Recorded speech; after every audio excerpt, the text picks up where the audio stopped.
Olá, meu nome é Felipe Martins de Oliveira e você está ouvindo a série Espiritualidade para Todos os Dias.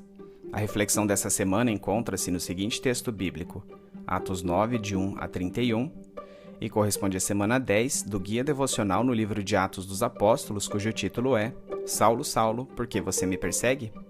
Vamos à leitura do texto bíblico. Enquanto isso, Saulo ainda respirava ameaças de morte contra os discípulos do Senhor. Dirigindo-se ao sumo sacerdote, pediu-lhe cartas para as sinagogas de Damasco, de maneira que, caso encontrasse ali homens ou mulheres que pertencessem ao caminho, pudesse levá-los presos para Jerusalém. Em sua viagem, quando se aproximava de Damasco, de repente brilhou ao seu redor uma luz vinda do céu. Ele caiu por terra, ouviu uma voz que lhe dizia: Saulo, Saulo, por que você me persegue? Saulo perguntou: Quem és tu, Senhor? Ele respondeu: Eu sou Jesus, a quem você persegue. Levante-se e entre na cidade, e alguém lhe dirá o que você deve fazer. Os homens que viajavam com Saulo pararam emudecidos, ouviam a voz, mas não viam ninguém. Saulo levantou-se do chão e, abrindo os olhos, não conseguia ver nada. E os homens o levaram pela mão até Damasco. Por 3 dias ele esteve cego, não comeu, nem bebeu. Em Damasco havia um discípulo chamado Ananias. O Senhor o chamou numa visão. Ananias, eis-me aqui, Senhor, respondeu ele. O Senhor lhe disse: Vá à casa de Judas, na rua chamada Direita, e pergunte por um homem de Tarso chamado Saulo. Ele está orando. Numa visão viu um homem chamado Ananias chegar e impor-lhe as mãos para que voltasse a ver. Respondeu Ananias: Senhor, tenho ouvido muita coisa a respeito deste homem e de todo o mal que ele tem feito aos teus santos em Jerusalém. Ele chegou aqui com a autorização dos chefes dos sacerdotes para prender todos os que invocam o teu nome. Mas o Senhor disse a Ananias: Vá. Este homem é meu instrumento escolhido para levar o meu nome perante os gentios e seus reis e perante o povo de Israel. Mostrarei a ele o quanto deve sofrer pelo meu nome. Então Ananias foi, entrou na casa, pôs as mãos sobre Saulo e disse: Irmão Saulo, o Senhor Jesus que lhe apareceu no caminho por onde você vinha, enviou-me para que você volte a ver e seja cheio do Espírito Santo. Imediatamente, algo como escamas caiu dos olhos de Saulo e ele passou a ver novamente. Levantando-se, foi batizado e, depois de comer, recuperou as forças. Saulo passou vários dias com os discípulos em Damasco. Logo começou a pregar nas sinagogas que Jesus é o Filho de Deus. Todos os que o ouviam ficavam perplexos e perguntavam: Não é ele o homem que procurava destruir em Jerusalém aqueles que invocam este nome? E não veio para cá justamente para levá-los presos aos chefes dos sacerdotes? Todavia, Saulo se fortalecia cada vez mais e confundia os judeus que viviam em Damasco, demonstrando que Jesus é o Cristo. Decorridos muitos dias, os judeus decidiram de comum acordo matá-lo, mas Saulo ficou sabendo do plano deles. Dia e noite eles vigiavam as portas da cidade a fim de matá-lo, mas os seus discípulos o levaram de noite e o fizeram descer num cesto, através de uma abertura na muralha. Quando chegou a Jerusalém, tentou reunir-se aos discípulos, mas todos estavam com medo dele, não acreditando que fosse realmente um discípulo.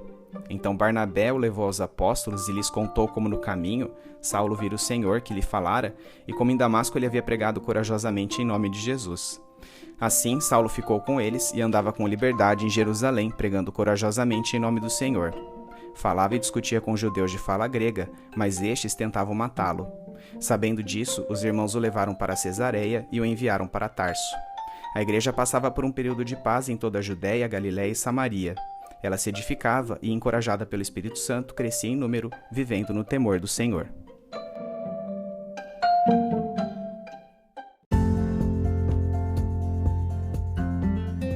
Nascido por volta de 5 depois de Cristo em Tarso, capital da província romana da Cilícia, atual Turquia, Saulo se mudou jovem para Jerusalém, onde foi mentoreado por Gamaliel, o rabino mais honrado do século I.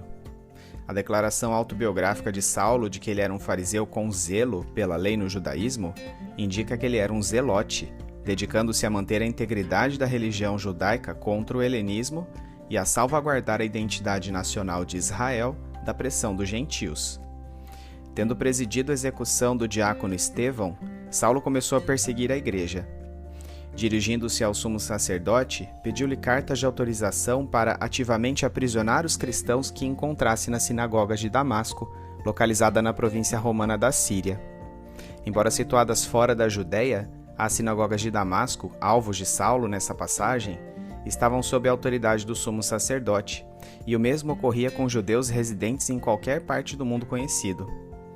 Tais cristãos seriam então trazidos a Jerusalém, cidade em que atuava o Sinédrio.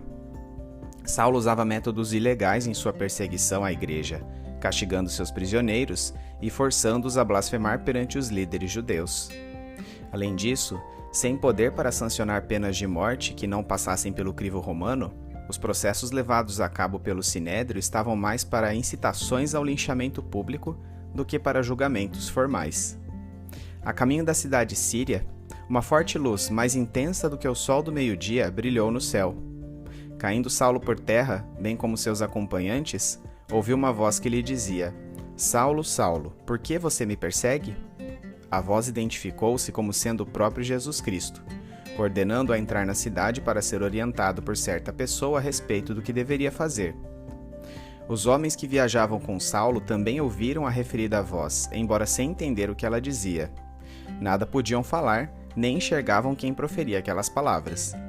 Após o incidente, Saulo ficou cego por 3 dias. Um dos cristãos piedosos que residia em Damasco, chamado Ananias, foi convocado por Deus em visão, orientando que se encontrasse com ele. Sabendo da reputação de Saulo como perseguidor da igreja, Ananias manifestou seu temor ao Senhor. A resposta divina por ele recebida resume bem o que Saulo seria para a igreja. Este homem é meu instrumento escolhido para levar o meu nome perante os gentios e seus reis e perante o povo de Israel. Mostrarei a ele o quanto deve sofrer pelo meu nome. Entrando na casa onde Saulo se encontrava, Ananias orou por ele, restaurando-lhe a visão. Ele foi então batizado. Restabeleceu-se fisicamente após alguns dias. Seu nome seria mudado de Saulo, que significa pedido a Deus, para Paulo, pequeno.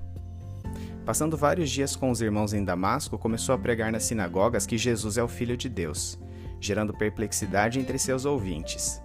Esses fatos presumivelmente ocorreram no ano de 35 d.C. Sabendo da conversão de Saulo, os judeus procuraram matá-lo, mas ele fugiu de Damasco dentro de um cesto descido por uma abertura nas muralhas que cercavam a cidade. Dirigiu-se à Arábia, o reino nabateu da Transjordânia que se estendia até Suez, e então voltou a Damasco. Depois de 3 anos, foi de Damasco a Jerusalém, onde conheceu Pedro e Tiago, irmão terreno de Jesus, com os quais ficou por 15 dias. Tal reunião com os discípulos ocorreu somente depois que José, levita de Chipre, chamado Barnabé, contou-lhes acerca de sua conversão, pois não acreditavam que realmente tivera se tornado cristão.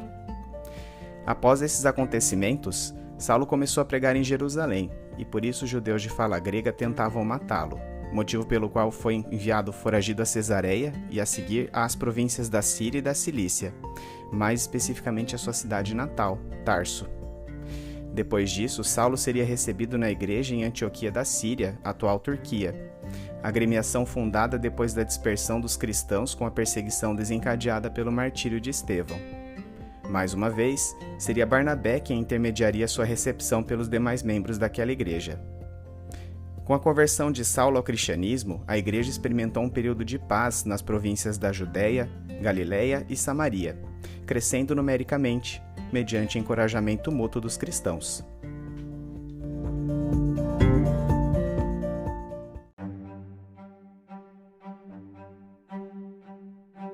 Aplicação prática. O Cristo ressurreto realmente apareceu a Saulo, transformando-o de perseguidor da igreja num perseguido por causa da fé nele. Seu encontro com Jesus Cristo permitiu que figurasse entre os apóstolos, ainda que fora de tempo, isto é, mesmo sem ter tido contato direto com ele em sua primeira vinda. A objetividade da visão de Saulo pode ser constatada pela reação dos homens que o acompanhavam na viagem entre Jerusalém e Damasco, posto que também ouviram uma voz, caíram por terra e permaneceram emudecidos e atemorizados. Assim, esta ocorrência mística não pode ser reputada por mera experiência psicológica, subjetiva ou individual. Por este motivo, endossa a elevação de Saulo à categoria de apóstolo, revestindo seus escritos de autoridade. Por causa da autoridade apostólica de Saulo, suas epístolas constituem palavras de Deus a nós, algo que seria reconhecido por Pedro, a quem o próprio Cristo constituíra supervisor da doutrina correta. Como assim o endossou John Stott em sua obra A Mensagem de Romanos. Apóstolo é um título especial, reservado para os 12 e Paulo, e quem sabe mais 1 ou 2 como Tiago. Ao pensarmos no encontro de Paulo com Cristo na estrada de Damasco, devemos vê-lo não apenas como sua conversão, mas como seu envio para ser apóstolo. Saulo impôs severos flagelos à igreja primitiva, mas, uma vez convertido ao cristianismo, tornou-se vítima deles. Em 2 Coríntios 11, 22 a 28, ele nos oferece uma lista sumária do que sofreu por pregar o evangelho de Jesus Cristo. Diversos encarceramentos, açoites e golpes de varas, 3 naufrágios, um apedrejamento, fome, sede, frio e muitos outros perigos. De certo modo, sua submissão aos sofrimentos que outrora impunha a terceiros constituiu prova cabal de sua conversão. Embora Saulo seja o centro deste relato, não podemos deixar de mencionar a importância de cristãos como Ananias e Barnabé. Mesmo tendo menor fama, estes homens foram fundamentais para, respectivamente, iniciar Saulo na fé cristã e inseri-lo no círculo apostólico e na comunidade de discípulos. O discernimento e a obediência desses irmãos foram de importância central para o papel que o apóstolo Paulo viria exercer na construção do cristianismo, e certamente devemos muito a eles.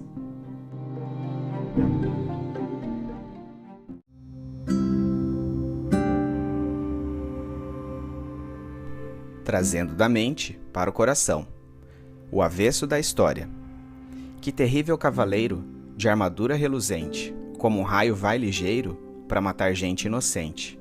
O punhal brilha amolado, zelo cego equivocado, semeando atrocidades, rega em sangue as cidades.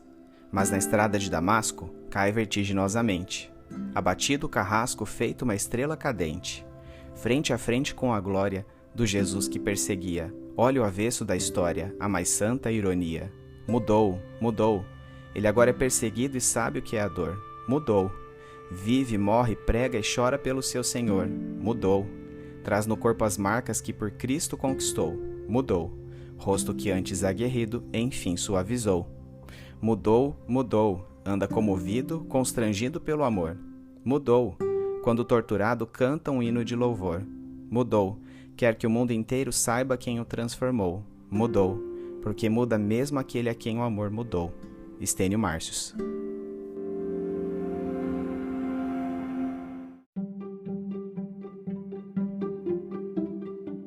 Medite mais sobre este texto ao longo da semana. Domingo, leia o texto de Atos 9, de 1 a 31, bem como os comentários sobre ele. Segunda-feira, relembre alguns dados biográficos de Saulo, local de nascimento, formação religiosa e período em que perseguiu a igreja, antes de sua conversão. Terça-feira, recorde os seguintes eventos da conversão de Saulo ao cristianismo. Primeiro, o encontro com Cristo ressurreto no caminho entre Jerusalém e Damasco. Segundo, a viagem à Arábia e seu posterior retorno a Damasco. E terceiro, o encontro com Pedro e Tiago, irmão terreno de Jesus, em Jerusalém. Quarta-feira, qual a relação entre a visão de Paulo no caminho entre Jerusalém e Damasco e a validade divina de seus escritos? Quinta-feira, que importância tiveram Ananias e Barnabé na conversão e atuação do apóstolo Paulo? Sexta-feira, qual é seu chamado? Você é um cristão em posição de evidência como Paulo, ou alguém que atua por trás dos bastidores como Ananias e Barnabé? Qualquer que seja seu perfil, Deus deseja utilizar sua personalidade para a construção de sua igreja. Sábado, quais as implicações práticas do texto de Atos 9, de 1 a 31 para a sua vida?